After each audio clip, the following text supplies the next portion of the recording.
what is not hip hop in general, but we'll say the creation of hip hop music, where you're working with rappers or producers or whatever.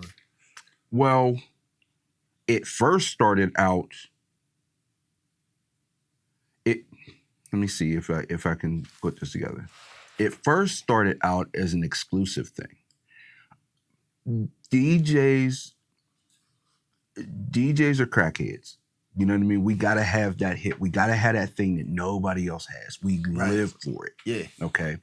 So if we're all going to Stedford's and buying our records, how do I separate myself from the other DJs? I started buying white labels. White labels were records that would come into the store that literally had no names on it. It would have the song title, and then some of them, it was even the wrong song title. So you're paying $6, $8 for a record that you don't even know what's on it. Now, some of those turned out to be hits. The very first time I ever heard Busta Rhymes was on a white label. Like, you know what I mean? I didn't know who he was. Where do white labels come from? Like, they used to be just like promotional? No, they were the demo presses of labels. Okay. And then they would throw them away or whatever. So people start. Like a product test. Kind of like a product test, right. Which I'm guessing that eventually turned into the side B? No. So these are records. Okay. Somebody, an A&R meets you. Oh, we're gonna go back to Def Jam and we're gonna cut some records and see how this works. Yeah. Okay. So they cut the records. Understand this. We ain't got all the digital stuff. We got to cut the record, take it to these people and let them hear it. That's when they were still recording on the rails. Right, exactly. So yeah. tastemakers and whatever are listening to records. But these, they're spending hundreds of dollars cutting these vinyls to take different places for people to hear. Right. But then they would bring them back to the office. If it doesn't work, they're not really feeling you. What do they do with this vinyl? It's just sitting in the office. So now they're paying all this storage space. They're not paying attention to it. So interns start. Okay. We don't know, you know what I mean, who it is or whatever. But if you're trying to, people don't know who this song, you know what I mean? Like, so there's been times where the streets have brought records back that these execs didn't think nothing of it. Right. But the DJs in the streets got a hold of it, and now people want to know who this is, or they want to. So that's where white labels came from. And why it was white is they didn't want nobody to know where it came from.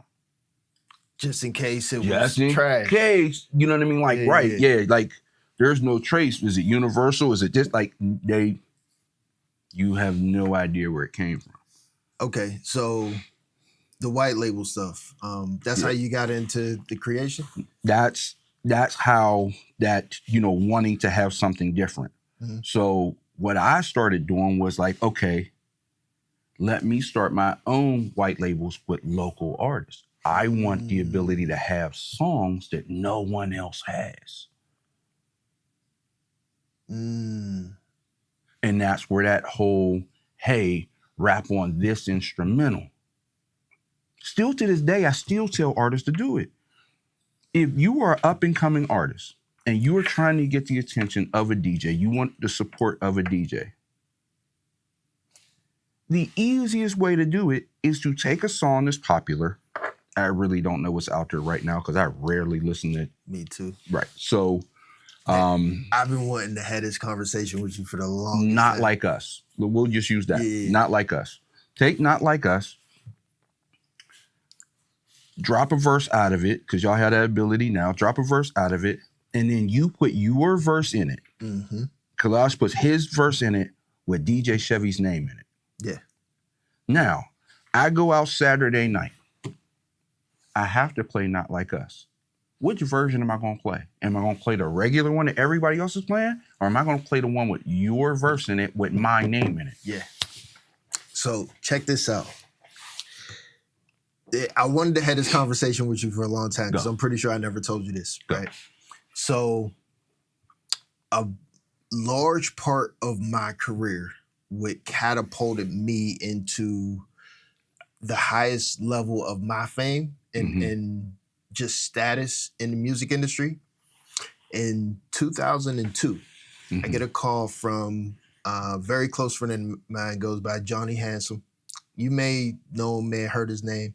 He was the one that was responsible for all the Bad Boy stuff when they came in the late 90s here in Pittsburgh. Okay. He gives me a call. He's like, bro, let's go to Atlanta. There's a hot song by 50 Cent. I wrote a verse. This is what he's saying. I wrote this verse for a female to spit. And SWV, the girl from SWV, Lily, the light-skinned girl, is like, her sister raps. She has a younger sister, and we're going to get her to rap this verse. He gives me the whole vision of what he's trying to do. He lives in Jersey at the time. He packs up his SUV, drives to Pittsburgh. I pack up my clothes and all my equipment in this SUV, packed out the windows. We drive to Atlanta. This is maybe a day or two after New Year's, 2003. He's like, yo, I got all these connects down here. I know DJ J Nice, SWV, Lily from SWV, a few other people. So we go meet all of his contacts. So I'm in Lily from SWV. I'm in her house playing her my beat tape. Like, you know, she's listening to everything. At the time, she's like, his beats sound really immature. I had never been anywhere outside of Pittsburgh. So my beats were like, not Casio beats, but not industry level. Correct. But that was healthy for me to have that, you know, for someone from the industry to be like, nah, you need to step it up. We meet DJ J Nice. And he listened to my beats. Basically, he said the same thing. He listened to like one or two and was like, I don't know. We get with Lily's little sister. Her name was Nita. We gave her the name Nita Blanc. Kind of like Frank White, Nita White, but spin on it. I have a Roland VS 840. She comes to where we're staying with Johnny Handsome's sister. Small, like super small bedroom. She gets on a mic, like all my equipment. She gets on a mic and I laid a reference verse over 50 Cent in a club. She raps it. We take that song, we go to every strip club, every nightclub, everywhere possible we could possibly go, and we giving the song to people. And I'm learning in this process, right? So as I go to give it to somebody, first DJ is like, I don't know you. I don't know what this is. I can't play this. Like, this ain't happening. Next one, I go to him and I try to put on like a fake New York accent. Like, yo, son, what up? What's the deal? We from New York. We got this fresh new promo, blah, blah, blah. Give it to him. He plays it. Crowd goes nuts. Then we started meeting the DJs beforehand and, you know, giving it to them. Right. Basically, to sum all of that up, that is what triggered that whole chain. For anybody that remembers, 50 Cent in a club had like 1,000 different versions. That is what triggered that, because we did the female version, then Free did a version, Beyonce did a version, a few other people, but that's the first time that happened outside of 50 Cent, what he was doing when he was remixing songs, right?